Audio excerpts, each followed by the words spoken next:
always be positive is like the worst advice you could ever receive. Think about it in business, how to start, grow, scale, how to plan strategically for growth. I'll look at the worst case scenarios. It allows you to see threats or dangers or things that could go wrong. It also allows you to look at the weaknesses that you might have. There was a period of time that was the hardest phase of my life. I lost my identity. Relationship-wise, bad time. Family-wise, bad time. Financially, bad time. Health-wise, bad time. Welcome to Disruptors. I'm Rob Moore, and this episode is officially owned by Nick James. Nick James bought one of my NFTs, and part of the investment purchase was that Nick would own his own episode. He runs some of the best business events in the UK called Expert Empires. Now, this episode is me interviewing Nick on scaling your business, systemizing your business, handling pandemics and lockdowns in your business. So before we dive into this episode, make sure you go along to expertempires.com/planning. Oh, and make sure you like the video, subscribe to the channel, and turn the notification bell on. Nick, is the personal development industry, especially this always be positive, is this a bit of a scam? I suppose if you're asking, do I think there are some people in the personal development industry that are scammers? I'd probably have to say yes. Is the personal development industry a scam? Like, that's a big generalization. And of course, there are certain people in the industry, as in any industry, that are what you might call scammers. However, I would say from my personal experience, and you know, Rob, I've been around personal development since I was 12 years of age. And now you're 15 by the look of it. Yeah, unfortunately not. Mate, the grey hairs have come through rapid in the last few years. Must have been COVID. So I think I've seen over the last, 20 odd years, like some unbelievable transformations in my own life, in people's lives that I've been around. And equally, I've seen people invest lots of money in their personal development and then end up disappointed. So I think the downfall probably of personal development, I've definitely seen this, is this idea of you go to one seminar or read one book or listen to one podcast or watch one video and all of a sudden you think, bang, everything's going to change. Now, the contradiction in terms is that absolutely I believe that everything can change in a second. One thing can change your life forever. Equally, I think if you believe that investing in one seminar, workshop, reading one book is going to change your life forever, then you're probably a bit naive, because the bit that's frustrating is the amount of people that go to one seminar and then don't follow through on it. And that, I think, is the flawed. Sometimes personal development is sold as a quick fix, and it never is. I mean, like, I was listening to one of your podcasts, Rob, earlier today, and you were sharing how you've spent 7 figures on personal development over the years. You know, obviously it's spread over a long time, but for you, for your team, and still now today, you're investing in personal development. I certainly am as well. And well, you'd be hard pressed to find 2 people that have spent more time or more money on their personal development, yet we're still investing time and money on those things. So I think that just shows it can't ever be one and done. I think that's the misconception, or the scam is when things are sold as a one and done, and it never is. Okay, so if someone gets into personal development and their life doesn't improve, who's to blame? The teacher trainer of personal development, or the consumer who didn't implement said personal development? Well, there's a number of different answers to that. If the teaching, the training is high quality and the person then does not implement it, then you'd have to say the person, the client, is responsible. I don't really like using the word blame, but is responsible. If the training or teaching was fundamentally flawed, then of course the teacher, the trainer, has to take their responsibility as well. And for me, it's not healthy for sole responsibility to be put in one or another category. I think it does have to sit in both. But look, I mean, personal development 101 is to take responsibility for everything you create, be, do, have in your life. And I think when you, and it's not easy, when you can take that philosophy on board, live it every day, everything else happens a lot more easily. But it's hard because it's so much easier to just blame other people for what you didn't get or what didn't go your way. So there's a fraternity of personal development, probably more prevalent in the 80s than now, but still around, which is like always be positive. Yeah. And as you know, I've spent a lot of money on personal development. And to me, personal development is simply giving myself tools to grow and be better.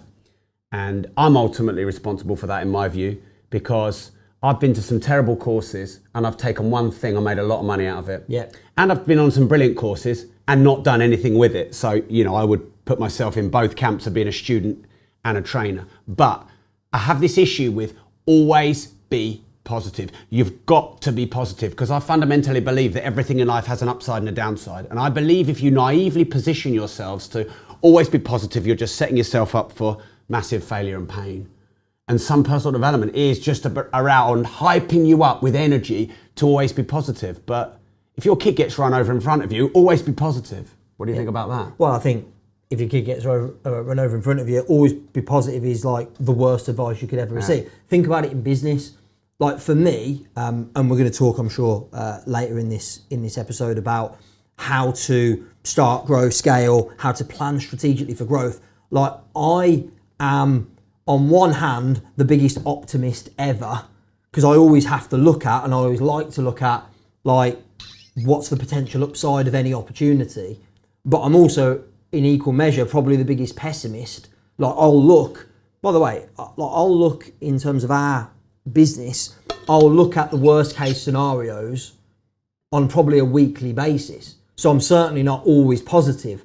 And I think sometimes looking at the worst case scenarios, looking at the potential negatives is actually helpful.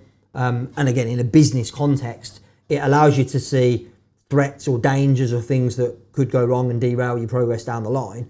It also allows you to look at the weaknesses that you might have personally or as a company, as a business. There might be certain departments that are weak in certain areas. If you don't do that, how are you ever going to improve? So always be positive. Like you say, I think it's probably quite old school personal development, but I think it's fundamentally flawed. That said, if you look at 99.9% of the population are doing the opposite, which is always be negative, and you go, if all that advice did was nudge people a little bit more towards something that resembles a middle ground, then that'd be a good thing. I don't think always be positive is a good advice, but I think maybe start to look at what could go well for you, or maybe start to look at what opportunities are available to you in your business, in your financial position, in your health, in your relationships, would probably serve the majority of the population quite well.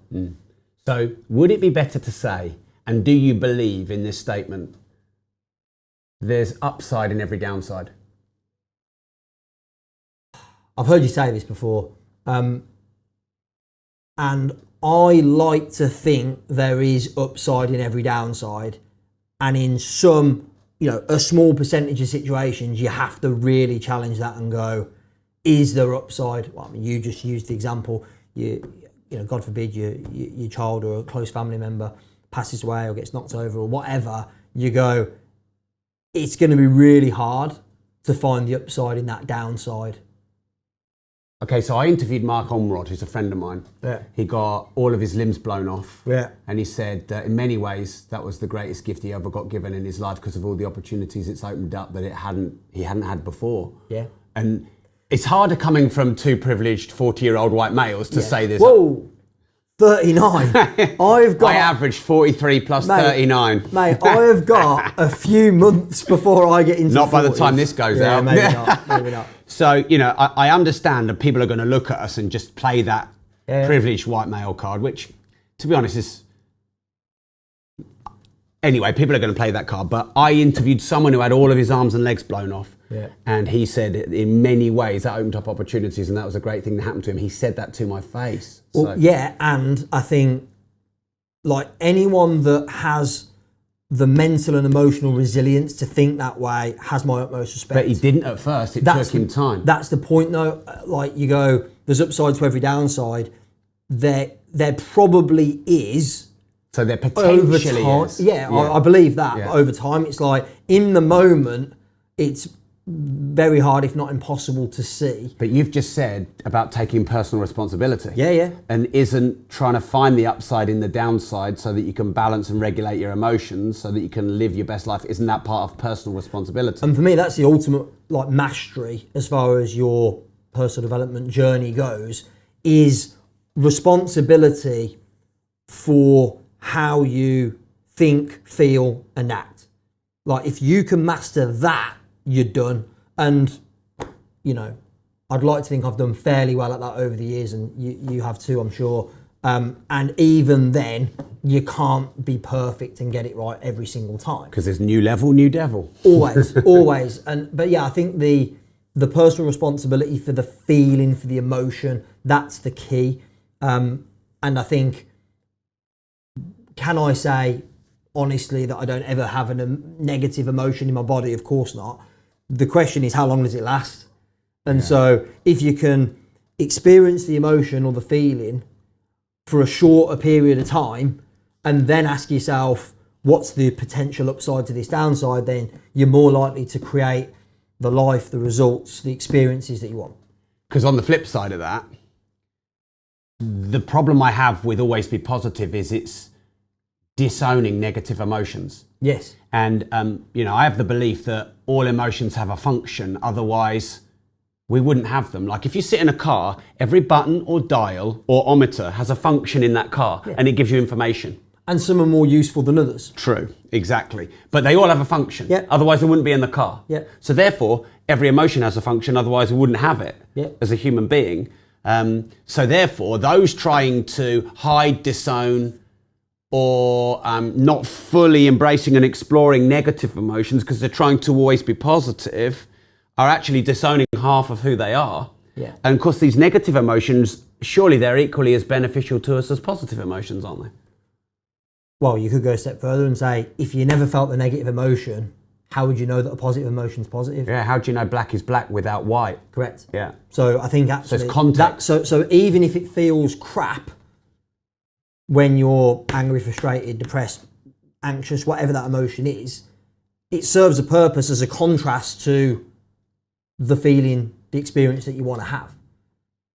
I suppose the game is, how do you experience less of this over time and more of that? Yeah. Or should you not be experiencing less of this? Should you be learning how to experience it better? Because here's another argument. If you try and rush yourself out of negative emotions, maybe you aren't fully dealing with what caused those negative emotions. Yeah. What do you think about that? Yeah, I think as painful as it can be, sitting and experiencing it so you can work through it, honouring it.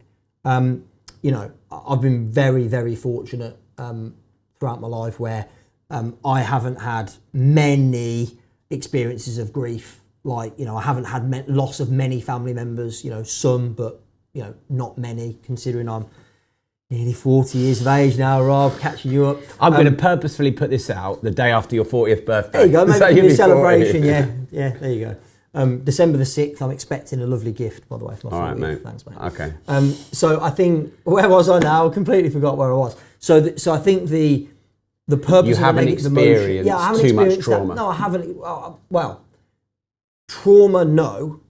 Trauma, some, but like grief, for example. And I do believe that, let's say, most of us, all of us at some point in our life are going to experience grief, loss of a loved one. And I believe that it's natural the grieving process has to take place. I believe that's natural. That's my opinion, that's my belief. I can't, there might be other people who might disagree with that, but I believe that negative emotion, you have to experience it. The question is, how long do you want to experience it for? Because some people grieve for decades, and that's probably not serving them or anybody else. Yeah. If you don't have the grief process take its course, you kind of push it down, then it's going to, over time, there'll be triggers and things that are going to show up that's not going to be helpful. So I think there's the negative emotion, let's talk about grief, serves a purpose over a period of time. What you don't want to do is experience it forever. Bathe in it, become a victim to it. Correct. But what you also don't want to do is brush it under the carpet and end up going, well, brushed it under the carpet, and then eventually, of course, the amount of crap under the carpet builds up and up and up, and that's not going to be good for anyone. Which is probably a good move into talking about entrepreneurship then. Yeah. Because loads of crap in entrepreneurship, right? Yeah, and do we use work and hustle and entrepreneurship as a way to avoid and distract ourselves from pain? So for example, many entrepreneurs, not all, not you, not all, but it can throw your family life and your partnership life into freaking chaos. And look, or you can work 16 hours a day. And it has, in my experience. I've had times in my life. Yeah, of course. I certainly have. I don't mind sharing that. Like, there's been times where, because of the obsession with the game and fulfilling the purpose and fulfilling the vision, that at times I've probably took my eye off the ball. Like what? Well, so we're probably going to get into this, but we'll jump in there now. So around 2014, 2015, had an experience which I'm sure we can talk more in depth about if you want to, where essentially amalgamated my then business with another business, did quite a lucrative deal. Okay, let's come back to that then. Yeah. Because that needs a bit of time on its own. So let's come back to that. Yeah. Do we sometimes as entrepreneurs avoid and hide from our pains and traumas and negative emotions by getting addicted to business and entrepreneurship? Yeah, it's one way, isn't it? It's a vehicle to avoid pain, in the same way that some people become obsessed with health and fitness as a distraction. Or gamble or alcoholism or anything. Yeah, it's another entrepreneurialism. Yeah, it's another potential addiction. Yeah. And I suppose you could argue that any addiction, when it's taking over everything else completely, is unhealthy. Even, being like a gym addict or obsessive about eating or anything like that could actually be at a level unhealthy, unhelpful. Same thing with entrepreneurship. It's like, hey, let's say that building a successful business is good for you as an individual. If it's a successful business and it makes a difference, it's good for the clients, the customers you serve, it's good for the team, the staff that you might employ, it serves the greater good. And if it becomes an obsession and nothing else exists, then it's going to become a problem. Same thing with, use health and fitness as another example. If all you do all day, every day is that, and you completely disregard your job or your career or your business, your family, your faith, other areas of your life, then it's going to cause you to get out of sync. Okay, let's talk about your business. Yeah. So you run an events business. Expert Empires is one of the events you run that I've spoken at many times. How did the lockdown and pandemic affect you? Bearing in mind, overnight, March 2020, you can't run your business anymore. Yeah. So short term, very painful. Long term, hasn't really made that much difference. But then again, how would you know? Because you go, well... Because it could have been 5 times as better if there were no lockdown. Or it could have been 5 times as worse. Yeah. Something else could have happened. So who knows? And actually, in every downside, there's an upside. Yeah. And there are certain things we had to do that we would not have done had lockdowns and COVID not happened. Like? Running virtual events. So you actually spoke at our first ever big virtual event called Expert Empires Global. We wouldn't have... I can't say conclusively that I would never have run a virtual event like that, but it certainly wasn't on my radar to do that.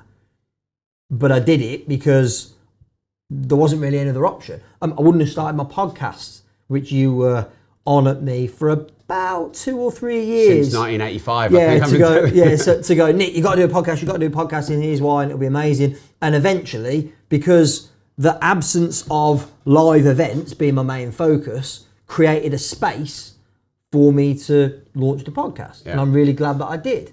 Same thing with the virtual event. So with every downside, there's an upside. There are a couple of them right there.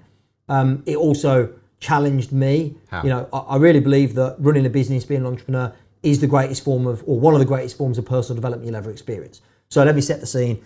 I forget the exact date in March. I'd sold 508 tickets for a live event in London. We had 2 speakers that were flying over from the US. I'd invested 6 figures in their fees to come over. And I don't know if people can remember, or you remember, Rob, around this time, there was no actual lockdown in place, but there was definitely a feeling of fear. And so I'd actually been on holiday in Dubai with my family for a week. And so I'd been at a distance and wasn't really watching the news or kind of seeing what was going on. So I land back in the UK, I go into the office, and it's like, what do we do? Do we cancel the event? Do we run the event? What do we do? I am, generally speaking, pretty laid back and very optimistic. So I'm going, it'll be fine. Like, it can't be this. Obviously, there was no precedent for this at all. So obviously right now we look back and go, well, we know lockdowns happened and the reason why. But the idea of there ever even being lockdowns was just outrageous. Like, it wasn't a reality for me, for us. So me being super optimistic, I was like, look, people choose not to come, that's their choice. We're running the event no matter what. Even though it was going to cost me a fortune, I was like, look, one of our company values is we do what we say we'll do. I was like, we said we were going to run this event, we've got to run the event, otherwise we're letting people down. So there was a lot of people phoning, emailing in saying, is the event still going ahead? So I did a video and I went, right, I just want to set the record straight, the event's going ahead. Within 24 hours, I had 105 emails, phone calls, or basically like comments on social media hammering me for being irresponsible, like you're just being greedy, you're only running it because of money, all of these things. And that was hard, like that hurt. Because also I knew that actually the easy route financially would have been to not run the event. You know, Rob, you've run some big events. Events cost a fucking fortune. So it actually would have been easy for me to... Because then you got hotel, AV, food, accommodation, all of that on top of the six figures. Yeah, exactly. So I was probably in for, on average, anything between 300 and 500 grand every time I run an event, right? Yeah. So I was in for probably, on that one, probably a few hundred grand in expense. So it would have been easy for me to just cut the event. But I didn't want to. I always operate, I go, like, what do I feel is the right thing to do? I always revert back to our company values, which I believe are, for any business, like, they are the go-to place for key decisions. And so went back to the values, I went, right, the right thing to do here is to run the event. So, and then after the feedback, and, you know, bless them, some of my team are taking phone calls from people who are getting really nasty. Like, when people are in fear, people get nasty sometimes. And so that was not pleasant. So the decision I took was I went, look, based on this feedback, I held my hands up and I went, you know what? I think I got this wrong. So I did another video out on social and sent it out to all of our clients, our customers, ticket holders. Oh, you know what? I think I got this wrong. I didn't anticipate how you all felt about going to a public event. And so here's what I've decided to do. And so we went, first of all, the event's going ahead online. We did not have a state-of-the-art studio like you have here, Rob. We had a few laptops and a bit of cheap lighting. So I think it was 2 to 3 days later, we had a makeshift studio. We ran the event online. I also said we'll still honour the ticket for the next, when we can run a live event, and we'll upgrade that ticket for you for no extra charge. And in that moment, like, as soon as we did that, everything changed. Like, I went from having, I counted well over 100 people that were like savage, really unpleasant, and it just dissolved the whole situation. So in the short term, painful. In the mid-term, still a bit painful because I couldn't do the thing, A, that I love to do, and B, that's the lifeblood of our business. So we did a lot of work online, as you did, Rob, and most people in our industry did, which I wouldn't have done otherwise. So that in itself was a bit of a blessing. And what it also caused us to do, around this time, we'd already invested in building a training facility. And so when that completed, it meant that we could run, you know, as we came out of lockdowns, instead of running 2 or 3 large scale events a year, we then switched to run like 2 or 3 small events a week. So we were running events for 10, 15, 20 people a few times a week. And actually that structure still exists in our business today, which we weren't doing anywhere near as much because we didn't have our own facility then, so we couldn't before. So, you know, from every downside there's an upside. There was a lot of upsides. It was painful at the time. You know, I'm really proud that we didn't have to let any staff go. We were able to keep trading. the key place, I guess, aside from the events, the key focus went on to serving the existing client base. Because what I knew was if we continued to serve the existing client base, i.e. our mastermind members, people like that, that we would be okay financially because as long as they're okay and they're paying, then we're okay as well. So I kind of switched off new business, new opportunities, new lead gen for a month or so and just focused on that. And that was, I think, turned out to be quite a smart move. So one of the things I wanted to do in my training business for quite a few years is to take it global. And because I've got young kids, don't particularly want to travel, don't really want the overhead headache and the operational headache of trying to set up a new office in Australia, in different states in America and blah, blah, blah. So for 5 or 6 years, every year, I'm like, next year we'll do global events. Next year we'll do global events. And I probably never would have done them. No. Until the lockdown, Yep. which forces you to do global events because you can't do local events. And it didn't occur to me in 6 years to do online global events. And that's what the pandemic and the lockdown taught me in business. Just one thing quickly, Nick.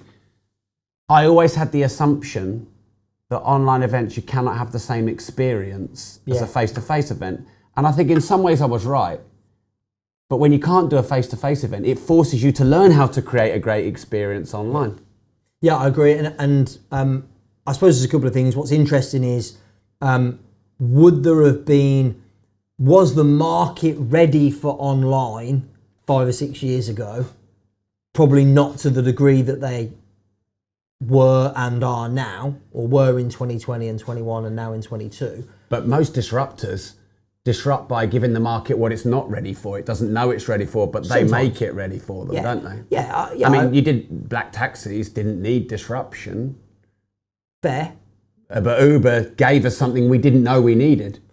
Yeah, and I think in some cases you can give the market something it doesn't know it needs and it's not ready for it, so it tanks. Yeah, and there's plenty of examples. Loads, How many apps claim to be the next Uber or the next Just Eat or the next Facebook? But maybe that's execution. Maybe. Lack of cash, not... Yeah, sometimes. Yeah. And sometimes it's a flawed concept and the market's not ready for it. Yeah. I think running events online from 2020 onwards, everyone knows how to use Zoom. Like when I say everyone, most of the population knows how to use Zoom. That wasn't the case pre-pandemic, right? So I think the market has become more mature. But I think you're right. Could you have run online events successfully pre-2020? Yeah, probably. And also there was less competition because obviously a lot more competition came into play post-2020 as well.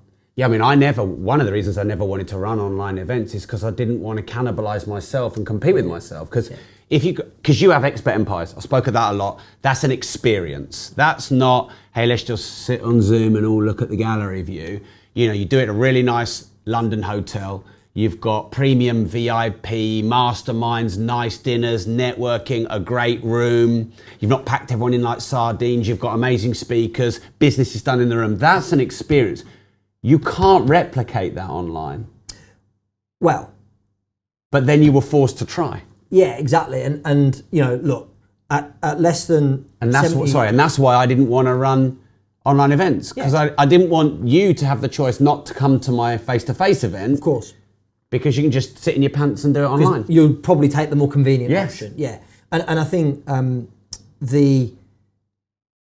the question I asked myself, and look, at 72 hours notice in March 2020, the online event we ran was good enough with no tech setup, no nothing. Yeah. But then the question I asked myself going forward was, how can I create, like looking at all the things you just said that we do at our events, the dinners, the masterminds, all the other experiences, I'm like, how can I create that online? And there are some things that I can't create online, but then there are things that I can create online that I can't create in person. Like? So making the Q&A sessions more accessible. Like it's easier for someone to ask a question in the chat than it is in a room. Some people won't raise a hand in the room. Well, when the speaker's speaking, generally there's no Q&A. Yeah, a lot of our speakers still do the Q&A, but like there are people that will come to an event and would never dare raise a hand but it's much easier for them to put something in the chat. Yeah, you can do polls as well, can't you? Yeah, there's loads of things you can do. Obviously the commercial aspect is one element. I'll tell you this, the Expert Empires Global event we ran, the cost of running it was far less than any of our major live in-person events. Speaker fees were lower because they didn't have to travel. We didn't have venue costs. We had a state-of-the-art studio, I think you've used as well. We paid to hire it, but it wasn't as expensive as a venue. So there was a lot of costs we did not have. What was interesting was, as far as like gross revenue on the back end of the event, it was the highest gross revenue event we'd ever run. And it wasn't the biggest event we've ever run. So it was highly profitable. The next question you're going to ask is, well, why aren't you doing them again and again and again? Or you might have been thinking that. And I'm not saying that we won't do it again. And there's got to be somewhere you have to factor in, like, what do I actually love doing? And I found that event really hard. Like, my experience was, I drove down to the place where the studio was. I stayed in the hotel around the corner. I was on stage in front of camera for like 12 hours straight almost. It was knackering. Don't get me wrong, it was a great result, highly profitable, but I don't actually relish the idea of doing that again and again. Well, there's no energy exchange, is there? Yeah, you haven't exactly. got the feedback from It's the hard. audience. Yeah, you have to self. It is different. Yeah, you have to self-energize. It's hard. Would I do it again? Maybe. Am I compelled to do it immediately? Absolutely not. Because my perspective, Rob, and I know that you and I have spoken about this and you feel similar, is like now everyone in our industry seems to be just like only doing online and very little live, which is great news for me. And me. I've just sold out. Like this is the Expert Empires event we're running in September. Depending on when you're listening to this, it might already be past. We sold that event out earlier than any event we've ever sold out before, ever in history, and I've been doing this a long time. And I think that's a combination of lack of competition, quite frankly, and that people have been starved of live interactions for so long that now like people are all over that and embracing that opportunity. So yeah, I mean, I would probably will at some point run online stuff again at that scale, but it's not compelling or exciting for me right now. Yeah. In 2011-12, I think, quite a few people of my peers pitched me this idea to take my company that I'd spent 10 years building and loving and nurturing and put it into this group, which would then float on the stock exchange and we'd get a big fat multiplier of it. And there's this super deal that was on the table. And I know you actually got involved in that. Yeah. And the great thing about things happening 10 years ago is people can now start talking openly and honestly about them. Yeah. And I love talking about things later that other people have moved on from because you get the proper lesson. Like, for example, if I asked you 6 months after the pandemic and lockdown about what you learned, you wouldn't have had enough time and experience to have figured it out. It'd have been too raw. And also 6 months, a year after, if you're doing well, everyone was scared to say they're doing well because you're supposed to be failing in the pandemic, and it's like bad to say I was making good money through the pandemic. So Mark and I opted out of this deal because we didn't think it would work, and it didn't fucking work. Yeah. Tell us about it. Well, tell us everything you can. I don't want to name the company just because, you know, I like the company, but tell us about what happened. Yeah, well, first of all, there were a couple of different deals like this floating around at the time, some of which I wouldn't have touched with a barge pole. And then there was one in particular that I did get involved in, because I liked the company and like the company, present tense, still do a lot of business with them now. Look, I was at a point in my business, bear in mind, back then, my business was probably less than 10% the size of my business now. So like I didn't realize it then, but I was still relatively early on in the journey. And so I got like the opportunity, which sounded really big and exciting, was very appealing. Now you were a lot further along in the journey. If somebody came to me with that deal now, I'd probably respond differently because now I've got something of value that's been built up over a long period of time. Back then, the thing that I'd built hadn't been nowhere near as much time had gone into it. There wasn't as much value in it. So, you know, when you've got something that has, I didn't realise at the time, but little value, and you get an opportunity that's got a lot more value attached to it, it felt like a good deal, right? Tell us the structure of the deal, because you're right. Yeah. I got pitched 2 or 3 different ones of these. I think I know the names of the people, I know the names of the companies, and haven't seen one come off. So tell us how the deal was structured. Tell us what it was like, and tell us. Yes, the deal was brought to me by a friend of mine. He had a company similar to mine, same industry. The idea was we essentially amalgamate those two together, so that the sum of those two parts is greater than the individuals, and then there was a larger company that wanted to purchase that asset. And then there was not just you two, weren't they? Were doing that deal with others, were they, as well? I think there was other versions, but we were just us two. Yeah, because they obviously pitched us and other companies as well. Yeah. But the deal that we did, to be clear, was only our 2 businesses. There was no one else involved. Yeah. There was, like I said, there was another party that was trying to amalgamate multiple companies into one and then do the same thing. Yeah.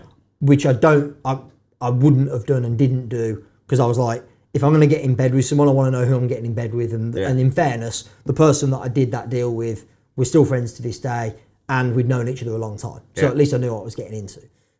It was a asset sale once we'd amalgamated the two, part cash, part earn out, part share options. Okay. And did it work? And I'll be honest, well, the question is, did it work? It depends how you measure work. Okay, so did you get cash? Yes. So in the short term, I got cash. Yeah. How much? Well, I'm not going to give you the number. Why not? Because I don't want to. Well, and here's the thing. At the time, the amount of cash seemed like a decent chunk of cash. In the huge scheme of things, it wasn't really. But the earn out served me pretty well over the next 12, 18, 24 months. So did you get the earn out as well? Yeah, made some good money on that. Yeah. I had to work for it. So it wasn't like you just get paid it for sitting in your pants with your feet up. It was like I had to work, continue to operate in the business in order to get the earn out, but did really well out of that as well.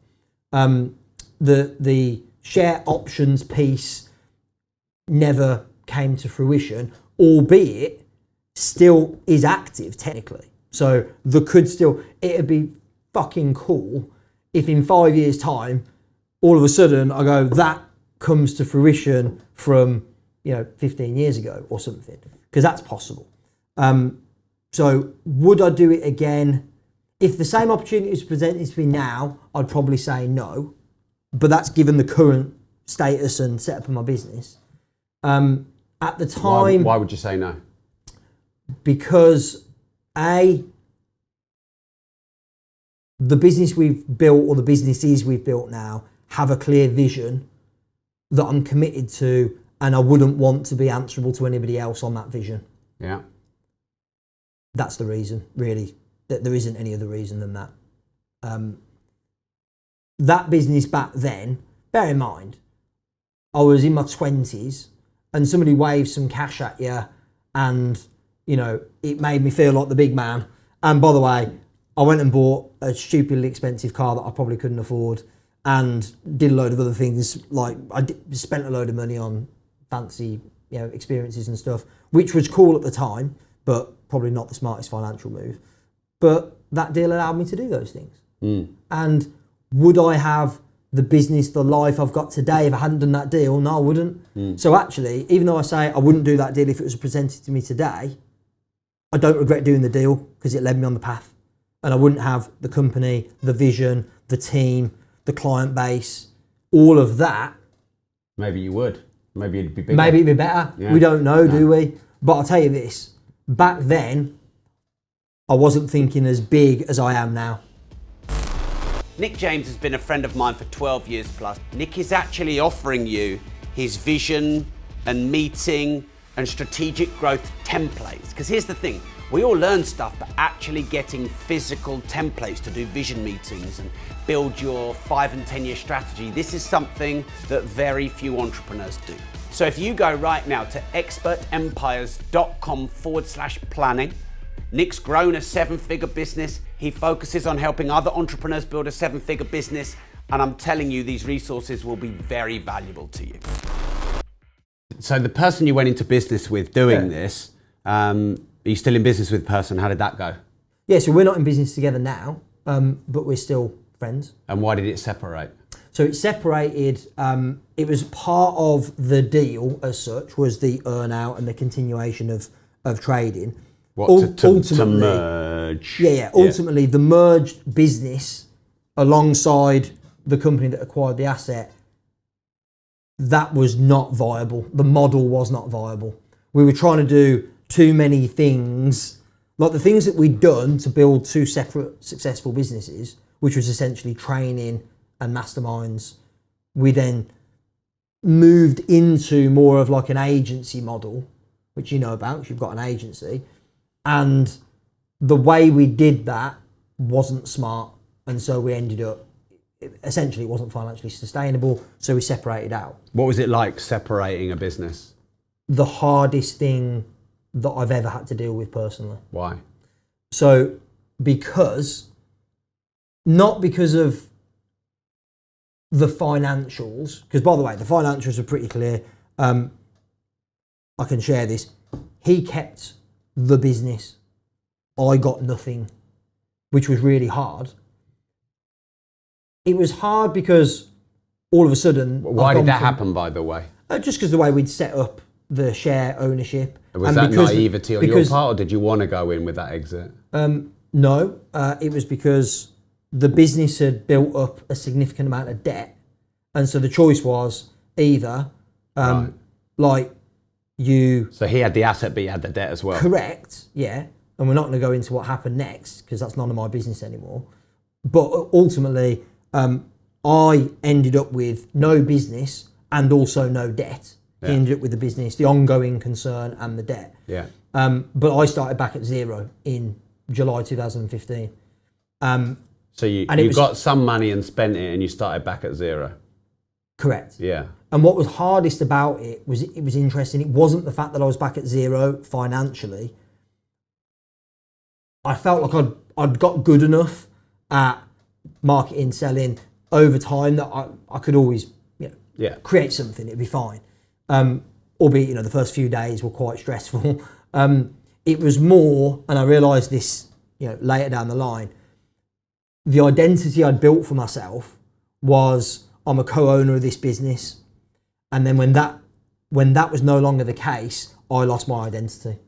And so there was a period of time, it was the hardest phase of my life because I didn't know who I was anymore. I wasn't able to be the person that I'd built up in my mind.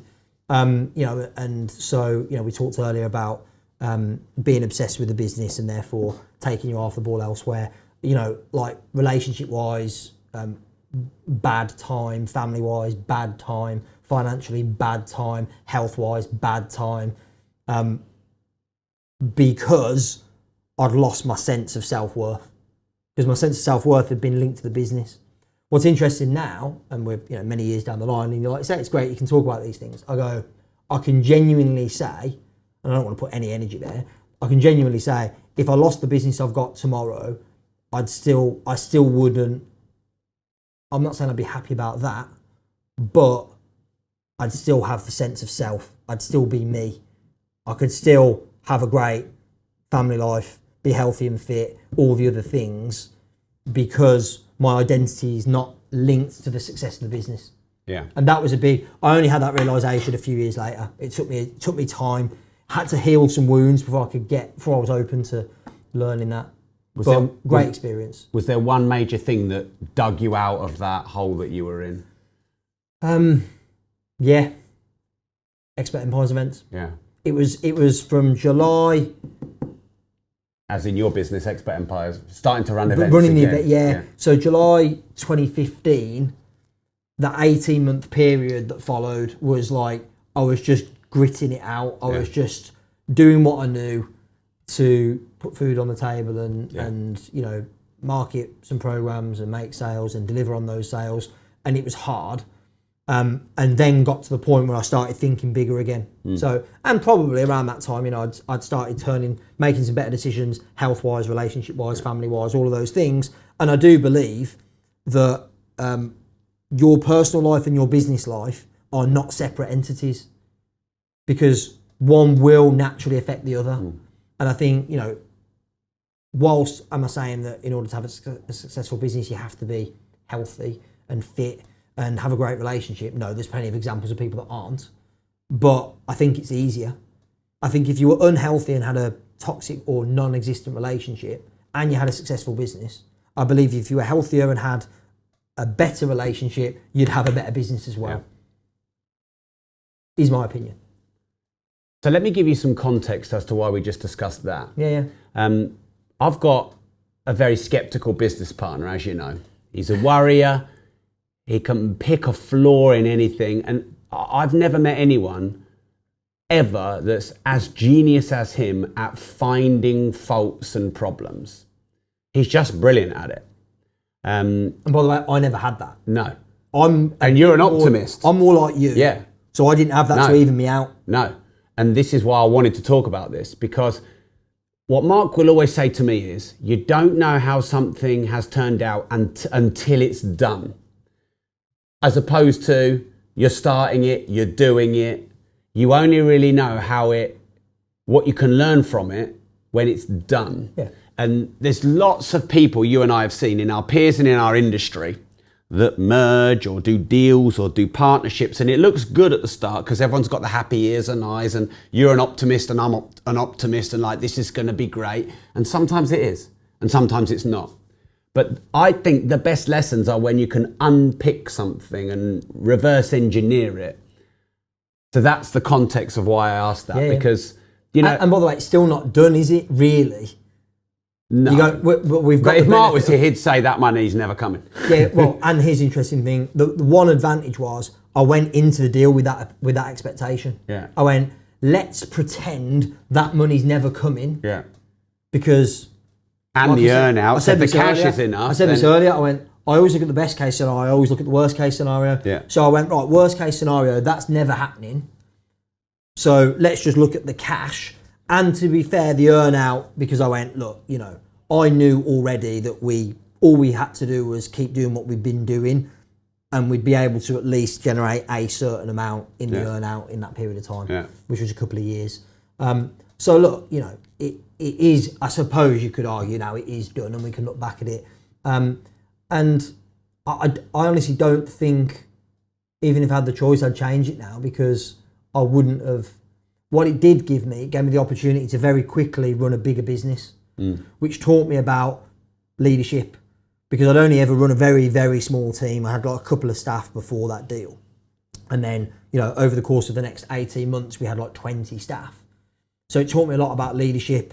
I fell short on a number of occasions in that area, and that was good learning for me. I learned as part of that, actually, one of the greatest gifts, the company that we did the deal with was, you know them, a big company at the time that had 500-600 staff. And part of it was I got to see how they operated. And so I learned how do they set a vision for a huge vision for the future, and then how do they create a strategic plan over the next quarter, the next year, to move towards that vision, and then how do they decide what tactics to implement day in, day out, week in, week out. I never had a structure like that in place before.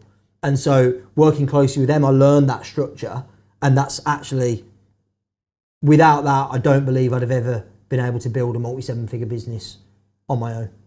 Well, talking about structure, you don't know this, but you and your team taught me something that I already knew. But if you weren't doing it, to know and not to do is not to know. There you go. This is why I'm talking about it, because when all is said and done, more is said than done. And you don't know something until you actually fucking do it. Yeah. And so, you know, I've read Work the System, Scaling Up, and all the books that teach you about templating and systemizing your business. I interviewed Michael Gerber frickin' years ago, who wrote the E-Myth. So I know about templates and systems. I think it was in Scaling Up I got the idea of the one-page checklist, which is great because it's better than having a fucking great massive manual for everything. And I thought I knew this game. And then you and I are doing a little, when I say little, we're doing a challenge together. Our Get Paid for Podcasting challenge. Good name, by the way. Good name. Very good name. Same as the name of your podcast is a good name. Yeah. By the way, all our best ideas, all my best ideas generally come from Rob or somebody else, or Rob's best ideas come from me or from somebody else. That's the great thing about being friends with people in business. So yeah, I mean, as you know, Nick, I was a bit struggling for the name or the concept. Well, and anyway, it's so much easier when it's not your concept. Of course it is. Like I looked at that and I went, get paid for podcasting. Yeah. That's obvious. And you were like, oh, that is actually quite good. I do have the occasional good idea. Yeah, you do. I was due at the time. And vice versa with Empire Builders. You were like, that is a brilliant name. And I was like, oh, thanks. Yeah, great. So the reason you and I are doing this challenge is because we like to do business together. And your team sent me basically a request template. Here is what we need to execute this challenge. Yeah. It was all in one document. It wasn't bit in WhatsApp, bit in Dropbox, bit in email, bit, like this freaking normal. And it went all the way from title, benefits, dates, time, location, what you're going to teach, what the homework's going to be, what the page URLs are, da da da da da da da da da da da da da. And I have been asking my team to create these request templates 8 years. And I saw that and I sent it to my whole team and I'm like, that's how you do it. That is how you create a system. And I sat there and I spent 45 minutes and I filled the whole thing out. And then your team replied just with 3 or 4 questions. And then I replied. And that whole challenge is now planned. Well, I'm assuming it is. I filled it in, so you should have what you need. And so I learned what I already knew from you, which is about having good templates and systems and processes that you create once, so then you've got scalability, duplicability, and replicability. So do you want to talk about that? Yeah, and by the way, I am not naturally a systems person at all, but over time... Yeah, let's give Adam his dues. He sent me that, so maybe I should be shouting him out. And if you're not a good systems person, you need a good systems person. Yeah, Ad's brain is very systematic. That's how he operates. In the same way that, Mark is very different to you in terms of how he thinks and how he sees the world. And so, I think you can't be brilliant at all the things. Yeah. You got to have, different people in your business, either partners or key members of your team that are excellent in different areas. So I couldn't say that I'm a systematic person by nature. And by the way, when the first time we did one of those challenges, we were winging it. Yeah. And then when we did the second one, we were winging it a bit less. And when we did the third one, we were winging it even less. And now you have a system and a template. We got to the point where we went, okay, we've now done enough that we've now got a best practice. And by the way, we'll still change that template over time when we come up with new stuff or when we learn things from trial and error. So, but I think that's one example of a template for a thing, for a campaign in our business. I think probably at the highest level where I find most value is having a template or a structure for all your planning, not just for one campaign, but for how you run and how you operate the business. So, Rob, you know that we've evolved this over many, many years, but for me, having structure in the business is 3 things. It's first of all, vision. Like, what is it that you'd love to create over the next year, 3 years, 5 years, long term? Strategy is then, what are the key areas of the business that are the biggest priorities if you're going to deliver on that vision? And then tactics, like what are the things you need to do today, tomorrow, what are the tasks, who's responsible for those tasks, etc. And I think what a lot of businesses do, they don't have that structure in place, and so there's chaos. There's confusion, there's overwhelm. The team or the people in the business have no clarity or certainty or confidence to know what they should be working on day in, day out. And so having that structure, and again, it's something that we've built over years and improved and tweaked and honed, and having that essentially templated so it's a fill in the blanks, makes it easy for others to then replicate it. So what that means is I don't have to be involved in every single bit of planning that we do in our business because we've got templates that have been created from best practice over the years. I know so many people watching and listening struggle with that. Yeah. And often what people do is They will teach you how to do that, but actually what people really just want is give me the freaking templates. Can you help out? Yeah, you need both, obviously. So what we've got actually, which I'm happy to share with your audience, Rob, of course, is we've got a collection of training and templates for the strategic planning process. So this is the process that I first learned from this big company back in 2014 it was, and implemented in the business. It was my go-to in 2015 when I started from scratch in July, and we wouldn't have been able to build the businesses we've built since without it. Essentially, there's training on how to do strategic planning, how to set a clear vision for the future, how to know what you should be prioritizing in the next 3, 6, 12 months, and how to know which tactics you should be using right now. That's where people get unstuck. There's so much noise. There's so many different tactics we're learning from seminars and workshops and podcasts and audiobooks and books and all those different things that we get confused and overwhelmed. So the process will help you get clear on what's the vision, what are the strategies you should be focusing on right now, and what are the tactics that you should be deploying. And we've put together some templates, the ones that we actually use those templates now every single quarter in our businesses when we do planning. So we're making those templates and training available for your audience. Well, then send them where they need to go. Where they need to go. expertempires.com/planning. Right, whatever you're doing, whether you're watching, listening, driving, working out, or whatever, stop. Stop what you're doing. Oh, 200,000. I was going to say, don't be slamming that watch on the desk that hard. Mark wouldn't like me to tell anyone that. Stop what you're doing. The link again? expertempires.com/planning. This is a vital part of your business whereby if you keep starting everything again, then you have duplication, chaos, confusion, and a mess. Nick can't run an ever-improving Expert Empires event if he doesn't have a template and a checklist from previous events and previous events and previous events. So I think what Nick is giving away is great because honestly, most businesses don't normally share those. They don't want to share those. So one more time, link, Nick. expertempires.com/planning. And what I should say is there's a small amount of information, but really what we're doing is giving you the best chance possible of implementation. So you're worried you broke your watch now. That would be expensive to fix. What we're doing is giving you the best chance possible of implementing this process so that you can create more clarity and certainty and confidence. Yeah. If you've got a team, I'm telling you, this will be the most valuable process you'll ever go through. Even if you haven't got a team, establishing these habits now will allow you to grow and scale much more quickly. Thank you, Nick. Right. I remember seeing you say something which riled me up.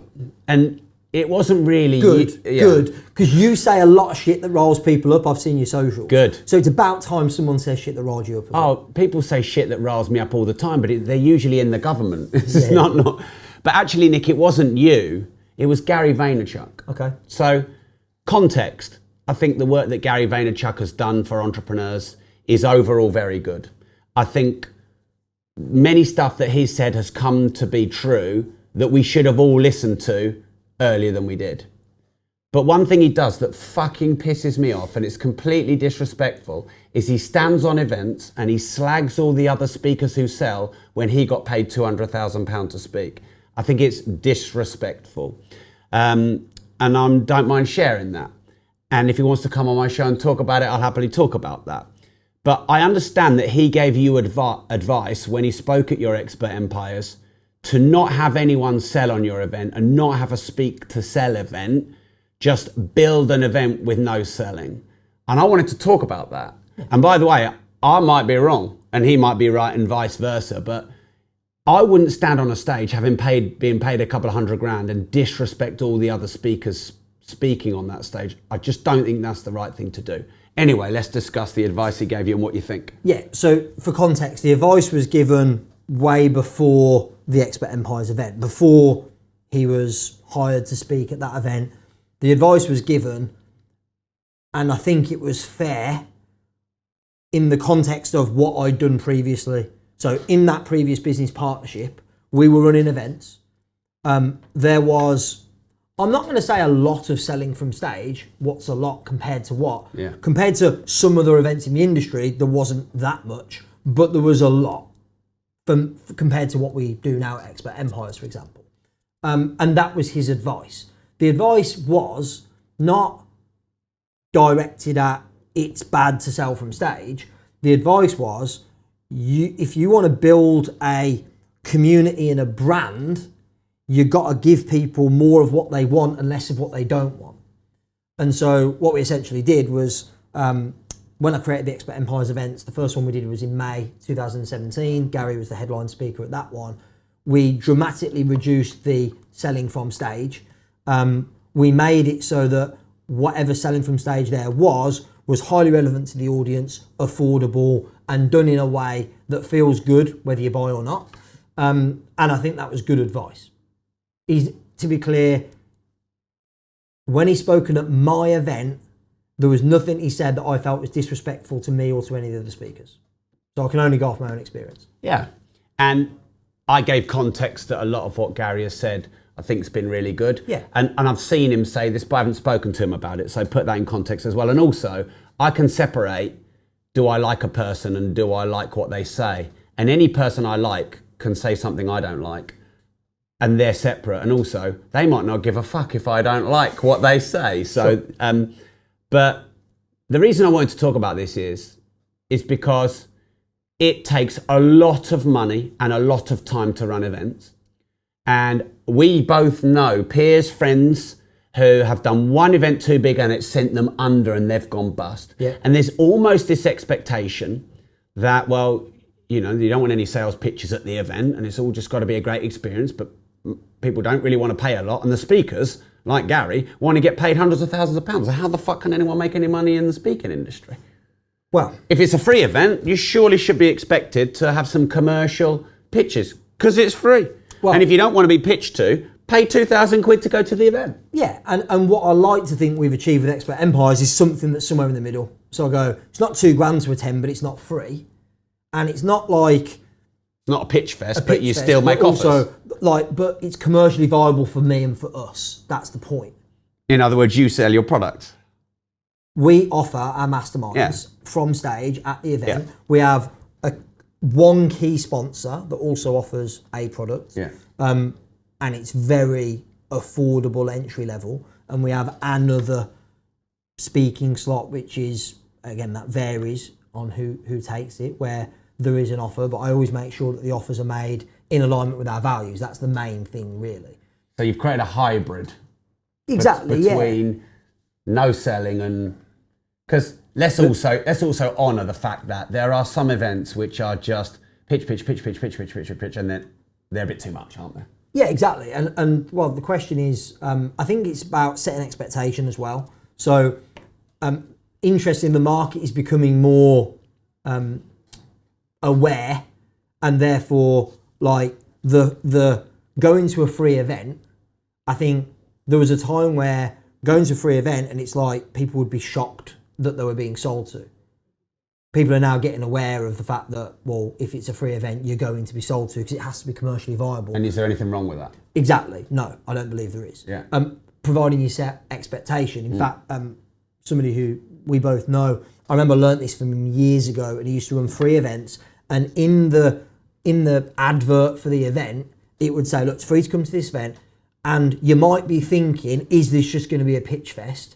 Am I just going to be selling?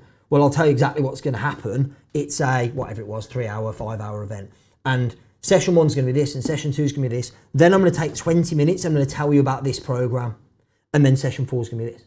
So then I go, no one can have a problem because it's completely transparent. They've told them in advance. If anybody ever, if you go to a website and see information about our Expert Empires event, it's fully transparent. I go, look, there are mastermind programs that we offer. We'll tell you a bit about them at the event. And most of the speakers have nothing to sell to you at all, which is true. Yeah. So I think having that transparency, and I think, and you alluded to this earlier, Rob, the experience that you create essentially creates the rapport, the environment whereby people are more open and receptive to any kind of sales or marketing message. Yeah. I think when you put people into a room for free, there's no experience whatsoever. There's no, like, even things like that we do, as you know, Rob, looking after people with food and teas and coffees and all those things which cost money. If you come to an event and you go, well, I didn't really learn anything and it wasn't a great experience and I'm just getting sold to, it's going to feel a bit shit. Whereas, if you can create an environment, and so the reason our Expert Empires events cost me so much to run with speaker fees and venue and food and drink and all of that, I'm good with that because I know that essentially you could run a free event which costs you very little and then you're going to make little sales probably as a result of it, or you could run a paid event which costs a lot and I believe you're going to make more sales, which is our experience, even though we do less selling as such. So it just depends what model you want to go with. And obviously, you and I did the Property Super Conference 2-3 years ago now, which was essentially my hybrid Expert Empires event structure model for the property market, for the audience, of course, that Progressive has built over the years. And I think we could both agree that that worked very well because it was a hybrid. I think the two key things, and you asked the question, like how can somebody, if Gary Vee's 200 grand or whoever, which by the way wasn't what I paid him, but anyway. And here's the thing I found disrespectful about that is the people who are doing speak to sell commercial are the ones that are essentially paying his fee. Yeah, exactly. But I guess the question you asked was, if you're paying the speakers all this money and the venue this much money and all that, how do you make it viable? And for me, there was 3 things that we did from day one, which I think I can say this, I feel like this structure, this model I pioneered, it's certainly in the UK, which was paid tickets, and the tickets started at 200 quid, went up to £1,000. Sponsorships, so essentially getting other companies to pay for exposure at the event, and then we're less reliant upon, but still have back-end products and services for people to purchase. In a free event environment, if you don't have ticket revenue, you don't have sponsors, you're living and dying by the back-end sales result. And guess what? When you're living and dying by the back-end sales result, the sales message has a different energy. And that's why I think we've succeeded. Because I turn up at every event. Do I want to make sales? Of course I do. But if we didn't, I wouldn't lose money. Yeah. I'd still be in profit because of the way that we've structured the event. Yeah. Cool. Good discussion. Yeah. Right. This is a brand new round for disruptors. Okay. Bearing in mind, you're probably going to be like number 850 episode or something like that. And this is a brand new round. I have thought about doing this a couple of times. I haven't yet done it. This will be the first time. I'm honoured and a bit scared, but let's do it. And I think it works for you because there's context for this round. Yeah. So this round is called the What Do You Think Of round. Yeah. And I have picked the names of a few people who you have had as keynote speakers on your event. So I'm not just saying, what do you think of Conor McGregor, who's a random. These are people you have hired to speak at your event. Therefore, you've had an experience with them. Yeah. Ideally, if possible, your answer needs to be about 30 seconds. Okay. And ideally, you give us an upside and a downside. Okay, good. Yeah, ideally. But it's your answer, so answer it how you want. So, what do you think of Gary Vaynerchuk? Lovely guy. What you get on podcasts and what you see is what you get in real life, was my experience. Was very gracious and generous with his time. So can't say a bad thing at all. I think what you alluded to, I can understand. There are other events that he has spoken at, and I'll be honest, I was surprised to see his name associated with those events. Like?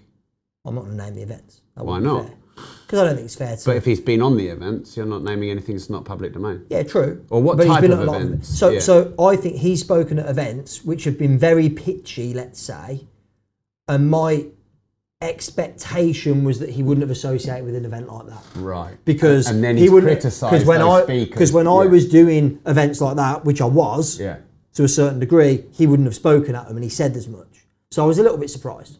Okay, fair enough. That's my fair assessment from both sides. And by the way, I still listen to his podcast. I've invested in his NFTs. I rate him highly. Great. What do you think of Grant Cardone?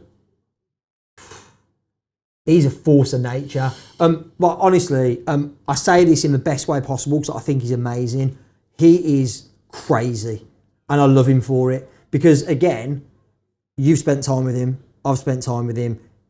That doesn't switch off. That's not what you see on camera, what you see on stage. He's like that, sat around having lunch with a few people. Like, he's absolutely crazy, super high energy. You know, I think he's got the best intentions, and sometimes that doesn't necessarily come across. Certainly in our business dealings, it's always been, I've never had any issues with any of the business dealings.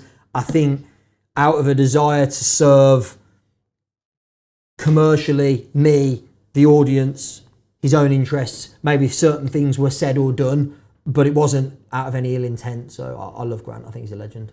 What things do you mean were said and done? Yeah, so there were certain things that we would agree that he would say or speak about on stage, and certain things that he would not speak about on stage, and then he did. But I do believe there was no malicious intent. Yeah. I think that's the key. Love Grant. I have worked with him on a number of occasions. We did on the Super Conference, and I would again. Great. What do you think of David Goggins? Very interesting character. Hands down, value for money, one of the best speakers I ever hired. And I'm well into, you know, I've never totaled it up. It must be between £1 and £1.5 million that I've invested on speakers.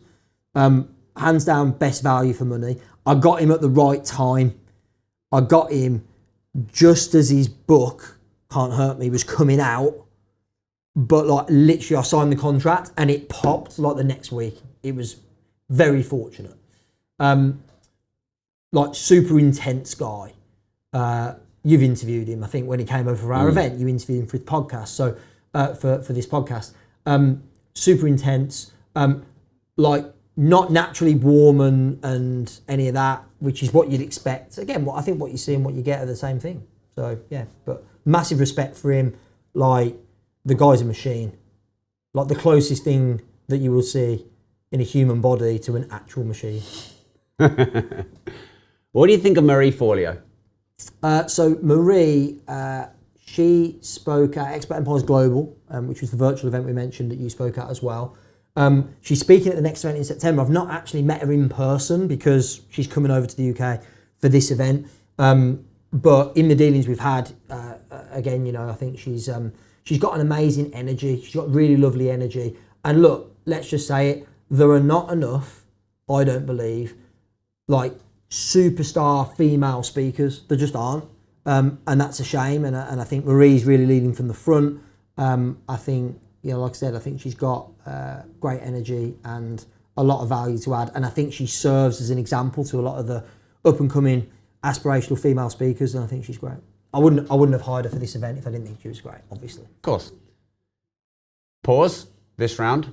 Let's talk about the female speaker situation. Okay, you've seen the opportunity there for a bit of a disruptive conversation. Let's go there. Yeah, well, I've talked about this a few times and I've taken a lot of shit for talking about it, but I have spoken my truth. In fairness, you've given your factual personal experience and been hammered for it, which I think's probably been a bit unfair because all you were doing was giving facts, not opinions. Yeah. So I do think that's been unfair. And I don't mind that, and I'll explain that now for anyone who hasn't got context. Yeah. There's always talk of there should be more female speakers, which I agree with. There's always talk there should be more female guests on podcasts, which I agree with. And whenever I put a line up, an event out there, and there's like one female speaker on it, we often get a bit of criticism. And people don't know how hard we've tried to hire female speakers. And I'm telling you my experience. Hate me for it, I don't care, because it's true. And I actually think I'm doing a lot of good in this conversation, but let's just go there. I have reached out to probably 35% female speakers out of all the speakers I've reached out to. And bearing in mind, I have speakers for events, but also for podcasts. Yeah. I've probably reached out to between 5,000 and 8,000 people to be on my show or speak at my events. That's a guess, I know, because in the last year, we've got a spreadsheet where we track them all. Let's go on the low side and say a third of them are women. Mostly you don't hear back. When you do, their fees are often unreasonable. when they're not unreasonable, their fees, and they agree, they more often cancel, or they're harder to book and they're harder to manage. And when you've booked them, far and away, you get cancelled 12 hours notice, cancelled 12 hours notice, cancelled 12 hours notice, on and on and on, to the point where I've got, and again, I'm not here to name and shame, I'm here to open up a healthy dialogue, because I come from the place of I want more female speakers. 90% of my YouTube viewers are male. I want it to be 49.99%, which is what the male population is, and I want it to be 50.001% women. So I'm clearly missing something here, but not through want of trying. But there's been 2 or 3 female speakers that have cancelled on us 12 hours notice 3, 4, and 5 times. And then people get funny and go, well, it must be you, Rob. Well, it's not actually, because they don't liaise with me. They liaise with my booking team, and my booking team deals with all my speakers. So it's not actually me. And I've often asked them, is it me? Is it something? And so it's really difficult for us to book female speakers, and I want to book more.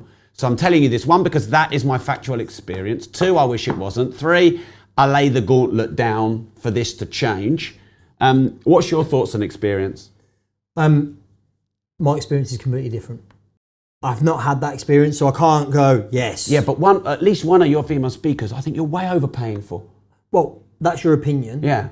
And I could also give you a list of compare that, but you know what I'm talking about, and I won't say, and compare it to what you paid David Goggins. It's like not even in the... Yeah, fair. But I'll counter that with, I could give you a list of other female speakers that I feel have been underpaid, if anything. Well, I've gone, bloody hell, that was good value. So, and so I don't see the correlation between was it Sam who did the LinkedIn talk? Who was the lady that did the LinkedIn talk? Yeah, she was brilliant, wasn't she? Yeah. Look, but again, let's also remind ourselves that speaker fee and quality of content are not necessarily linked or don't correlate. Really, when you're... So shouldn't that be the case, though? Well, I suppose I'd be your top paid speaker if that was the case. Well, you would think so, wouldn't you? For me, when I'm investing in paying a speaker, it's a marketing investment. So you're paying for the pull, the draw. I'm paying for the pull, the draw. Yeah. Like let's just say it as it is. Yeah. That is what I'm paying for. So like I've had some speakers, you mentioned one in particular, I could give you a list of 100. But you're not, that I haven't paid a penny and they've been brilliant on stage in terms of content. But they're not a pull. I've had other people that have given good content and training from stage, and I've paid a significant fee because they're a pull. So it's not just about the content, it's not just about whether they're a pull, it's a combination of factors. Let me challenge you on one thing, because I don't think you, I hear you and I know you do this, but I don't know that it's fully accurate. You said it's a marketing exercise, I'm paying the speaker fee for the pull. But some of the women you've paid, you could have paid the same for a man and you'd have got a bigger pull. Maybe. Well, and I can. I wish people could see my look on the audio, because I can give you the examples. I could give you all the speakers we've paid, and I could put next to them the figures. Yeah. And you wouldn't go, oh, that's high and that's low, like you would, because that's how you operate, and that'd be your opinion. Yeah. But then I could also counter and tell you why I think they're worth that. Well, the fact is, I don't have to pay it, do I? I'm in choice. So, but what I'm saying is, okay, I hear you, and I'm not sure I agree. Because I think there are speakers you could have paid who would have had more of a pull. So what I'm saying is I think you want to give more women speakers more attention, and you want to make sure that your speaker lineup has a good representation. So it's not just marketing pull, it's fair representation. Would that be fair? Well, definitely fair representation. Yeah. And I know that over 50% of our high-level clients are female. Yeah. Over 50%. So for me to have an event where the speakers on stage are not a fair representation of the audience that I attract and want to continue to attract doesn't make any sense. So I'll look at each speaker on individual merit and go, right, this is the speaker, this is the fee they want. Does that stack up and make sense for me? But sometimes I'm overpaying and sometimes I'm underpaying. But that's also not the only answer, because you'll look at the whole event and make sure you've got representation. So you look 100%. At it singularly, like speaker fee, but then you're right. In context, like even more than you realise or anyone else realises. Like I've actually got quota. So I've gone that far, which some people would disagree with. Other people would say, thank God somebody's leading from the front and going first and making sure that we've got representation. Yeah. By the way, I'll go there, not just male, female, racial as well, like making sure that we've got representation of people of colour on stage. So I've consciously and deliberately, like I've been approached or I've had opportunities to sign great speakers that I've turned down because when I look at the lineup would not be representative of the audience. Yeah. So sometimes that means I pay a bit more to make sure that we have that representation, and I believe that long term that is better for the industry, the audience, and my business.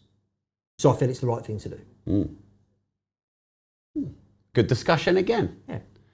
I don't think anyone. By the way, I listen. I've been in the market a long time, and I've listened, and you've had stick for it, right? For lack of female representation on stage or on the podcast or whatever. Yeah.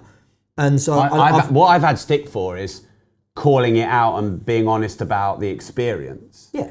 Because I think people want representation, but they don't understand what it takes to get that. Because you're just basically saying you could overpay for representation. Yes. Or you could turn down a really good speaker at a good fee for representation. So my point is, and this is why it's a great conversation, you are taking short-term losses and hits to make sure you have long-term good representation. Yes. Which is also what I'm trying to do. Maybe. And I'm also maybe taking a bit of reputational issues because the easiest thing to do would be to not talk about sex and race. Yeah, of course. All right, cool. Yeah. So final thing. Yeah.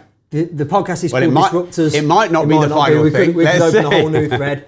But I feel that we're friends and that I can go there. Let's say this is a problem in your business. As in, the reason you've highlighted it is because I would like to get more female speakers. Yeah, and you're going, and I haven't managed to achieve that yet, therefore it's a problem. Yeah. So, all problems are a leadership problem. So, I would argue and put to you, I don't believe it's conscious, because you've consciously, consciously trying to, you've made the 5,000 or 8,000 list and 35% of it's female and you've reached out to all these people. So consciously, I guess it's a bit like the concept, and I'm not an expert on it, of unconscious bias in terms of racial diversity. Like that is a thing and exists. I believe that there's a possibility that there's unconscious bias here as well at play. It's certainly not conscious because you've done everything you can. I guess the question I'm asking is, how have we had such different experiences?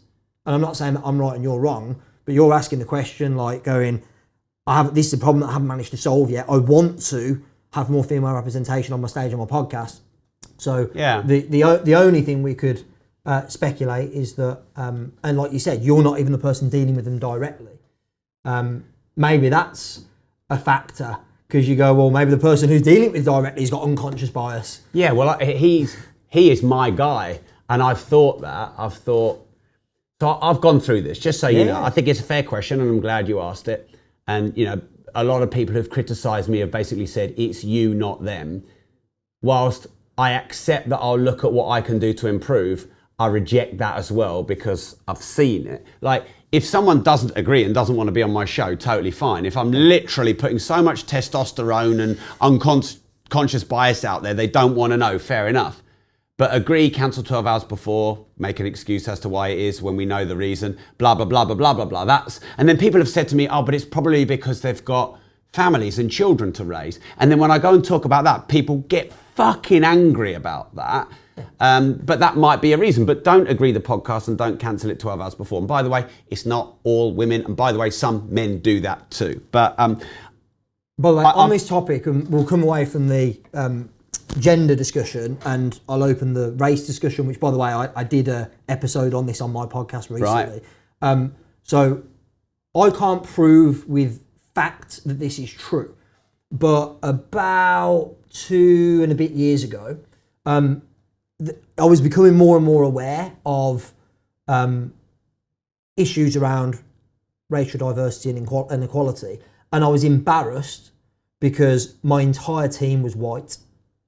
And I went, shit, that's like not good. Yeah. And I was like, what have I done to create that? Yeah. And I was like, but I would never not hire someone on the basis of race. Yeah. Like, I'd never do that. And so I was like, well, what might I have unconsciously done to create that? And I'm going, well, the fact that the team is 100% white, and you could then see that on the website, I go, that might put somebody off applying straight away. Yeah. So right away there, not anything that I'm doing or saying, it's like just what's visible might actually cause someone to not even apply for a role with me. Yeah. And so I started to make more conscious, deliberate decisions to increase racial diversity and equality in my team. And so I'm very fortunate. I picked the brains of people who I love and trust and would give me the honest feedback, and there was a number of changes we made. And so I think part of it, certainly, I'm not saying, somebody agreeing to do something and then cancelling, but somebody not wanting to come on the podcast, if the podcast is predominantly male, then it's possible that a female speaker might just not want to do it for whatever reason. Yeah, or their agent may be booking it and then they may intervene at the last minute and see it. I accept that. I mean, we have a very diverse staffing and we have more men than women, so we don't have the problem culturally, we don't have the problem in the staff, but we may have the... Did you mean more women than men? Yeah, what did I say? Yeah, more men than Sorry, women. I thought you meant more women thank than you men. for correcting me. More women than men. I think it's about a 60-40 split. Yeah. And again, that's not overly conscious, it's just actually, in many roles, I think female qualities are often better than male qualities, and it's okay to say we're different in that regard. So yeah, there may be something unconsciously I'm putting out there. I accept that actually, because if all my guests are men, it might repel women. But the problem is I'm trying really hard to get women, and I can't get, because if I don't get a woman, I can always get a man next week. Yeah. So anyway, interesting discussion. What I had to do with the speaker thing was I had to just draw a line in the sand. Got to make more effort. I will not for this. And actually, Expert Empires Global was the first event I really went to town on it. Yeah. I went, I will not have less than 50% of these speakers be female. Yeah. So I want a minimum 50%. Yeah. Minimum. So but here's the thing, once I'd done it once, and by the way, there were people in the industry, like I was getting a lot of people going, it's amazing to see, we had Lisa Nichols and Marie Forleo, the two headliners. You spoke of that as well. They were like, it's amazing to see a female-based headline lineup, amazing. Yeah. There were other people literally saying to my team on the phone, I'm not going to attend the event because it's all women.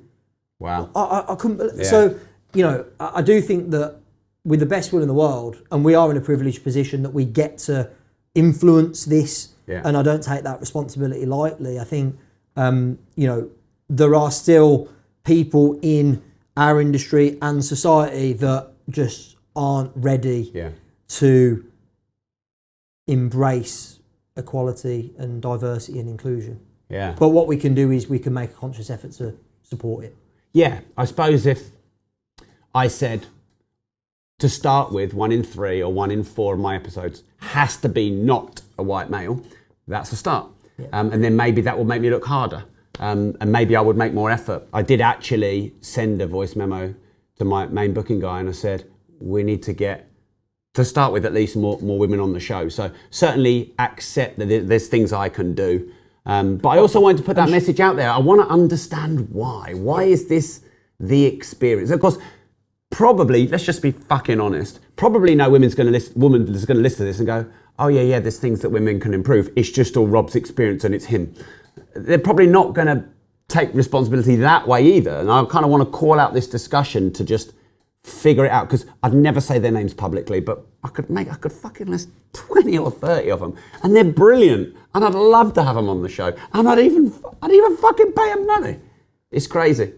What's great about this conversation is just by having the conversation, we're creating more of a possibility that you're gonna attract more female guests, speakers. Straight away, I'm like, well, give me a list of female speakers that you want on the podcast that I know, and I'll just introduce you, and they're far more likely to then, if they've done business with me, they've spoken at my events, are far more likely to want to be featured on your podcast or come on your stage. So I think, just by the fact that we're having the conversation, it's got to be a good thing. Yeah. Well, look, if anyone wants to get involved in this discussion, just jump on mine or Nick's Facebook. or just jump on our socials. You can just Nick James, Rob Moore. Let's have the discussion. Yeah. I'll take feedback, but I won't take shit. So just letting you know. But by the way, that wasn't that whole section. Like I'm thrilled that we went there and had the discussion. That's what this podcast's all about. Me too. What do you think of Ed Milet? Oh, we're back on. We're back on the. What do you think of? Ed Milet, honestly, is one of the most lovely men I've ever dealt with. I've never met him in person. Like he was the headline speaker for March 2020 when we had to pull it at the last minute or move it online at the last minute. And by the way, he was the most gracious man ever. He refunded me his speaker fee before I even asked, like, what are we going to do about this? He just went, I've sent you the feedback. And he went, all I ask is that I'll do it online, just pay X, wasn't an insignificant amount, pay X to my charity and I'll do it. And I was like, that is classy. He's a classy guy. Really, really good guy. I used to not like criticising people because I didn't want criticism back ultimately. And I also used to think, what's the purpose of criticism? We don't need to criticise. If you can't say anything, be kind. I used to think that for a long time. And then I realised, actually, I've learned the most from my critics. So now I'm a bit more bold and I don't mind criticising as long as I feel like I'm speaking fact and I'm not taking it personally to them. Yeah. I also want to shout out people when they do amazing things. And I had the same experience with Ed Milet. He just got the news that his dad was about to die. He got terminal cancer, I think. And he didn't pull out of the show and he still did the podcast interview. And no one would have known that. Yeah. So I just wanted to also shout out Ed there. Also, for me, the measure of anybody is how you feel about you in their presence. And when I interviewed him, bear in mind, this guy is like... fucking muscly as fuck. Well, muscly as fuck, has, built up, net worth reportedly to be 400, 500 million, I believe. Right, yeah. Something like that. Like, I remember when I first interviewed him, I was definitely in awe of him. And like, very quickly just helped me to feel so like relaxed and confident in my ability to do a great job. Like, he was like complimenting me like crazy. I was like, he's just a lovely guy and didn't need to do that. No. But did it. Yeah. Really, really, really nice.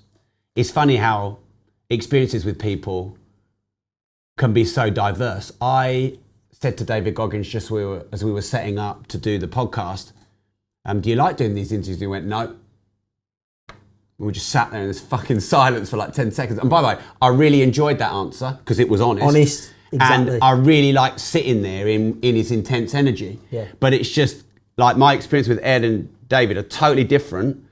Some people would perceive good and bad. I don't. I just perceive different energy. Yeah. So with Goggins, right, I wanted to, obviously, before somebody comes and speaks at my event, it's good for me to just be able to ask them a couple of questions. How do you want to be introduced? Because I MC the events myself and maybe brief them a little bit. So the only way for me to get a meet with him was to go to the gym in the hotel. Like, that is how intense he is. He just got off a flight and he didn't like go and relax. He went to the gym. I was like, oh, I got to go into the gym. I'm wearing like my full like smart clothes. People are looking at me as if I'm weird in the gym. The sparkly shoes, the whole thing. And he was like really abrupt, cold, like everything you've just said. I couldn't get anything out of him. On stage, he was great, but again, still very intense, very serious. But yeah, great guy. But there's something about someone who has the courage to be themselves and give no fucks what you think about them. There's something about that I admire because it's hard for me because I'm a bit soft. I admire that about Donald Trump, and I know a lot of people hate him. But I know someone who knows him very well, and he just says it how it is. Yeah, I think generally, like, certainty in self. Like, we would all, I think it's fair to say that everybody, I think this is a universal truth, everyone would like to have complete certainty in self. Like, if everyone had certainty in self, they'd be happier. And so these people who we're talking about here, like David Goggins, I've no doubt he's a happy guy. Doesn't show it very much. But internally, he's happy and at peace because he just does him. What do you think of Lord Alan Sugar?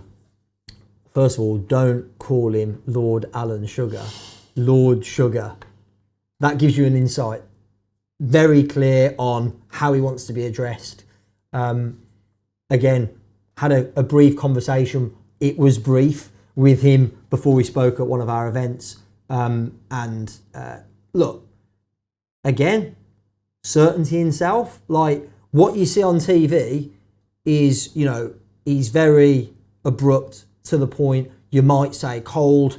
That's exactly what he was like when I met him. It's exactly what he was like on stage. On stage, I think he was deliberately being more abrupt and cold, and like some of the questions the audience asked him, he didn't give very kind, warm answers. He, you know, definitely gave somebody one of. Did he tell anyone they were stupid for asking the question, or yes, that the question was he went, stupid? well, that's a stupid question. He actually said on one of my questions, I don't think he used the word stupid, but it wasn't very complimentary, let's put it that way. And I just paid him $100,000 for like Mate, pay me $100,000, I'll say what the fuck. For 60 minutes. And he was like telling me my question was shit. Anyway, there was actually one of the other speakers who asked a question as an audience member, and he like tore into him. But look, you know, you're not expecting him to come and tell jokes, are you? Like, what do you expect? So, I enjoy when Lord Sugar, I don't have to address him in that way because he's not here. No. I do like it when he does his tweets and he has pops at the governments and the ridiculous taxation, and he did a work from home one, and sometimes he talks sense that other people don't have the balls to say, I would say. Well, you got to say, look, I mean, you wouldn't have had the success he's had in business over the length of time. Like, some people can have short-term success in business. He's like been going for however long, very successful. You don't do that unless you're smart. By the way, the thing I just remembered, the thing that he, like, I visibly saw it in him. It was another speaker, like I said, who asked a question. He went, hello everyone, hello Alan. And his face went to thunder, and I was like, I went, it doesn't matter what this question is, he's going to get destroyed. And I just thought I'd just sit back and just watch this unfold, and he absolutely tore him to pieces. It was something like, you know, well, remember when I started in business and before you were in nappies, he was like just hammering the guy. It was funny. Yeah. Not if you were the guy, but it was funny for everyone else. What do you think of Lisa Nichols? Yeah, spoke at the virtual event, so I haven't met her in person. Like, I tell you what I do think. She's a world-class speaker, communicator. Like, I've seen a lot of speakers over many years on my stage. You know, I was at Tony Robbins seminars when I was 12 years of age, so I've seen world-class speakers repeatedly over my career. On a virtual event, she had me. Like, I couldn't stop watching her. Very, very good. She's mastered the art of speaking. So yeah, wonderful speaker. Don't know her well personally, so I couldn't comment on anything else. By the way, I do know somebody that hired her for speaking years ago, and their experience was she was a right diva. But my experience was great. If divas deliver, I love hiring divas. Yeah. As long as they deliver. Well, you're a bit of a diva, Rob. Definitely not when it comes to speaking for you, mate. What do you think? I think that the most value for money I've ever had from a speaker is when you came and did it for free. Which I don't do anymore, and I'll never do again. No, you don't. But you are a friend, and let's just make that clear. What do you think of Tom Bilyeu? I think what he built in the industry, he built it in the health and nutrition space, like magic, and he told some stories on stage of like really like gritting it out, man, like manufacturing in the early days himself with his wife, like on the fucking factory floor, bleeding, like really, I think it gave a great insight of, you know, he built Quest Nutrition to be $1 billion company. And you know, he really built it from the ground up. And funnily enough, one of our friends was at that event and said to me, he's the best speaker I've ever seen. And I take that as a massive compliment. I'm like, again, you know, people that we work with, that we know in the industry, they've seen their fair share of world-class speakers, and for someone to say he's the best speaker they've ever seen is a pretty high endorsement. Wow. What do you think of Rob Moore? What do I think of Rob Moore? You know what? I'm really glad you asked that, because I wasn't expecting you to. I think that you're a bit misunderstood sometimes. I think you get a lot of stick. I think. What for? What do I get stick for? I think you get a stick for ranting and for being honest, like you have been about, some of the speakers, particularly in your experience, female speakers that you've worked with or not worked with. I think because you basically just put it all on the line, you do get a lot of stick and you're a bit misunderstood. I also think you know what you're doing, and so you called your podcast Disruptors, and you know that the more disruptive you can be, then the more attention, more following you're going to get, which I think is a smart thing. I also think you're a great speaker. I can honestly say, and you've spoken, I've lost count how many times at our Expert Empires events. I'm very nervous about saying this. I've paid speakers 6 figures, and you've still been, in many cases, higher rated as a speaker than them, which means you're probably going to quote me 6 figures next time I want you to speak. But I think you deliver every time you do an Expert Empires event. You create a brand new talk, which I think is a credit. And I think we've become good mates over the last few years in particular. And you've shared things privately with me, and vice versa. And I think that side of you maybe not everybody sees, the vulnerable side, and I got a lot of love for the vulnerable side. If you were advising me or my brand to do one thing differently, or one thing you think is constructive or not good, what would it be? Just to give some balance. I know we're friends, and so you've probably given a nice answer, but what would that be? Those fucking shirts, mate. They are rascal. You mean the ones that you also wear that I bought you? You bought me one, and mine are a lot more subtle than yours. But yeah. So actually, but again, it's disruptive. Like even the way you dress is disruptive, and I think that's you're smart. It's calculated. I think I forget the exact word in the question. What would I improve? A criticism or an improvement. So I think there's a long list of things that you do a lot better than me. And there's probably only one that I believe I do better than you. And that is how I lead my team. I think that's something that you could do an even better job of culturally within your company. I just think that's something that you could I'm not suggesting it's not good, but I believe there's scope to make it great or even greater. Thank you very much. You're welcome. Right. Quick fire round. So this would be 15-second answer? Okay. Last time you said 30-second answers. Each answer was at least 2 minutes. Yeah. I'll do my best. Okay. Would you take £1 million cash or 1 million followers on social media, and why? Cash. Why? Personally, I've never done an amazing job of turning followers into anything. I'm not brilliant at building followers, nowhere near as good as you are. I believe that the 1 million cash, I can multiply that faster knowing what I know about business and investing than I can the 1 million followers. And I actually don't really care about the followers, hence why I haven't invested the time in building it. How do you sell anything to anyone? Find out what they want more than anything in terms of an end result, and then make what you offer deliver that end result. Who controls the world? That's a big question, isn't it? Who controls the world? Unfortunately, governments control the world. And by the way, it is fucking embarrassing right now in the UK, and I don't know when this episode will go out, it might already be done by the time it goes out, that the best we can offer up are the 2 candidates for the Conservative leadership. That is, I go, there's got to be somebody better equipped to lead this country. Honestly, I think you agree with this, but I don't think most people will. I don't think the Prime Minister gets paid enough.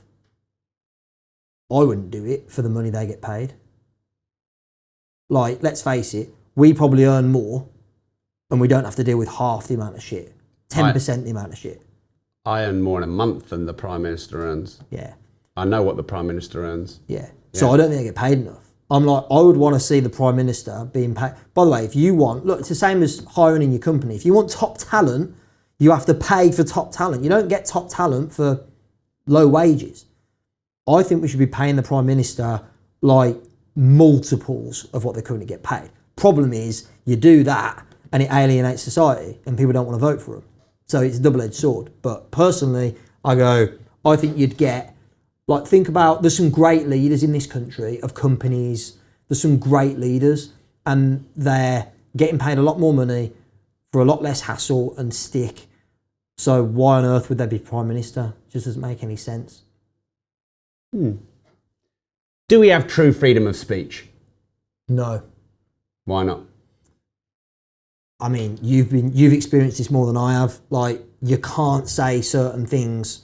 What I love about the podcast platform is that, you know, it's a lot more free for you to share views and beliefs and stuff like that. You know, there's a lot of social media platforms now where you just can't say certain things. Otherwise, you're going to get, you know, your account's going to get shut down.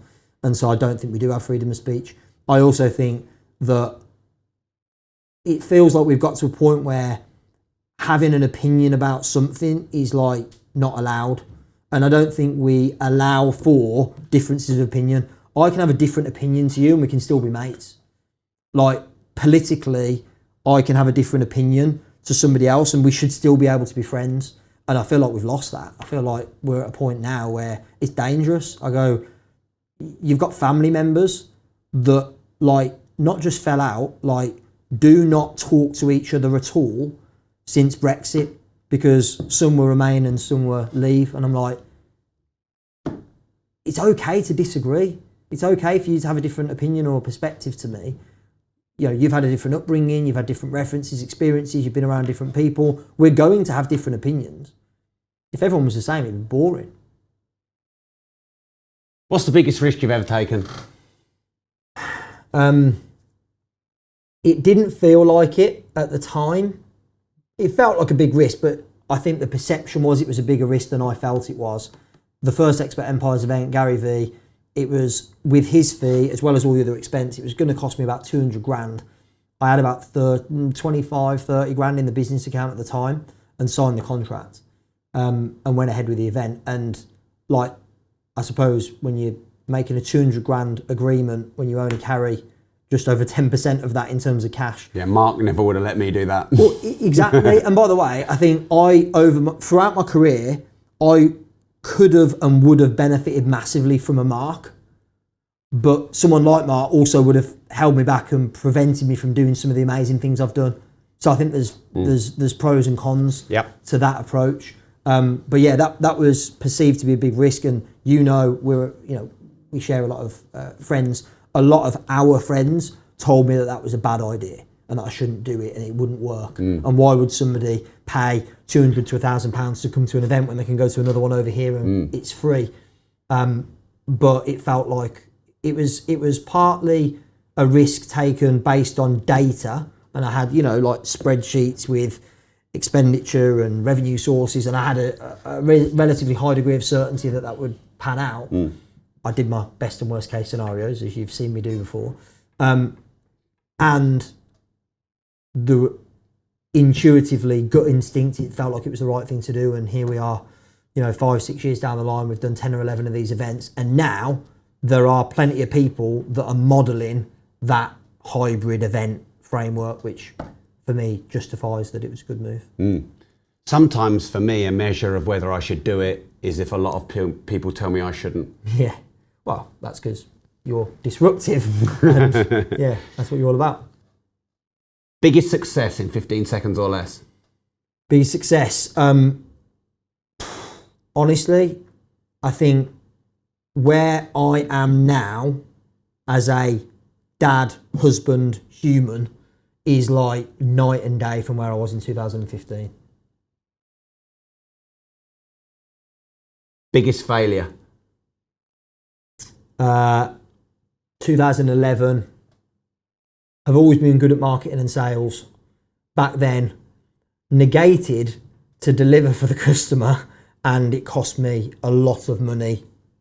What felt like a lot of money back then, had to refund a load of dissatisfied customers and had to take out a personal loan to pay for it. That wasn't very much fun. So that was a failure on my part and good lesson. Best advice you ever received? How you make money is far more important than how much money you make. Gary Vaynerchuk, January 2017. Worst advice you ever received? Worst advice I've ever received? That has absolutely stumped me. It's probably because I'm more of an optimist, so I don't really focus on the worst advice. I suppose there's probably been, I'll give you an example, like Bitcoin circa 2017, like a few people were telling me about it and I was like, nah, sounds like a load of shit. And that was probably, it wasn't advice I was given, it was just my skepticism. So I think I have historically been quite a skeptical person around certain things that I don't understand. That's where I've started to educate myself more on things like NFTs, where I started hearing about this and I went, don't make the mistake you made before around crypto, and not getting in on that when it was a good time to do it. So I think it wasn't advice necessarily, but it was more my attitude was a bit skeptical. And I think I've since learned and become more open. This show is called Disruptors, formerly Disruptive Entrepreneur. What does the word disruptive mean to you? I think disruptive is, I think you can be disruptive for the sake of being disruptive. I think the key is, for me, the best version of disruptive, I know that wasn't your question, the best version of disruptive is sharing beliefs and sharing your truth, even if you know people are going to disagree with it. For me, that's the essence of that's what you embody for me in terms of disruptive. I go, you can be a dickhead and be disruptive, but I don't think that's what Disruptors is about. I think it's about disrupting in a positive way. And so for me, what disruptive means is being true to your beliefs and standing up for what you believe in. If people want to follow you, Nick, maybe they want to listen to your podcast, maybe they want to go and check you out online, give us the best 2 places that they should get in touch with you. Yeah, great. So best 2 places. First of all, our main website, expertempires.com. That tells you about the upcoming events and our masterminds, etc., etc. The place where you can connect with me directly, because I check the messages myself, is Instagram, which is at Nick James Events. And I know you said 2, but the third one is, the podcast is called Empire Builders. Right. Which was your suggestion, and it's a great name. So thank you for that. So absolutely double time you should go and download that podcast. Nick, one more time, these templates, these, vision and operational documents, as well as the training you've got to help people with systemization of their business, where can they go for that? Yeah, so go to expertempires.com/planning, where you can get video training and templates to create your strategic plan, vision for the future, how to get there in the mid to long term, and how to decide what tactics you should be deploying and shouldn't be deploying right now. expertempires.com/planning. Make sure everyone you go and check Nick out. This is Nick James. I'm Rob Moore. If you don't risk anything, you risk everything. And Nick, it's been a pleasure. It's been a pleasure, mate. Thanks. So what did you think? Let me know in the comments. And before you go, make sure you like the video, subscribe to the channel, and turn the notification bell on. And remember, if you don't risk anything, you risk everything.